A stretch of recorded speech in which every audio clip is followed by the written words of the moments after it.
Hi, this is Caleb Koterman doing the video for the Micro Scholarship Foundation. When I started this, I was given 3 questions. How do I define work ethic? How do I define personal responsibility?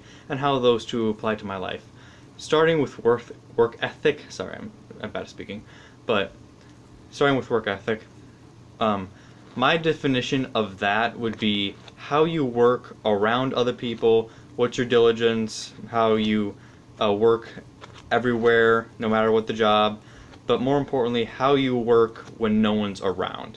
This applies to me because in the summertime, probably about 6 years ago, my mother came to me and said, "Hey Caleb, you know that paint you put on the deck? Well, that's not working. We need to get that paint off to get a better brand."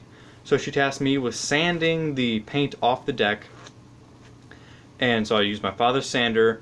And the thing is, my sisters are working, my parents are both at work, I'm home alone all day, every day.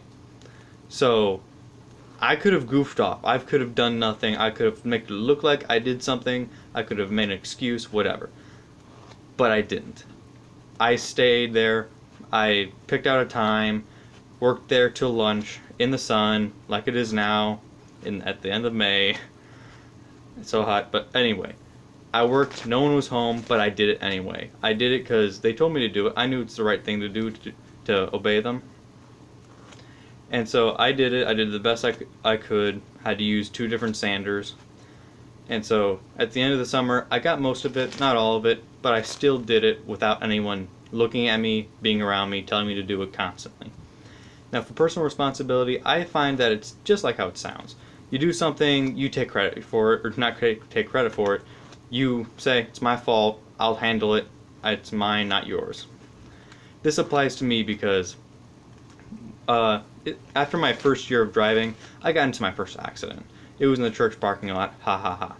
So what happened is I backed up into somebody's car, no one was in the parking lot still, no one around. I knew I could have just driven away, no one would have seen it, no cameras anywhere. But I knew I had to go back into there, leave a phone number, and handle this myself. I knew that, I planned for my parents to say, "You pay for it." I planned for that, I did everything, went inside, got a piece of paper, wrote on it my name, phone number, put it down, received a call, had this all settled. It was all by myself, is basically the story. I didn't need anyone, I took responsibility by myself. And now we're reaching the 3-minute mark. I know this is so short, but I hope you find this okay with your standards.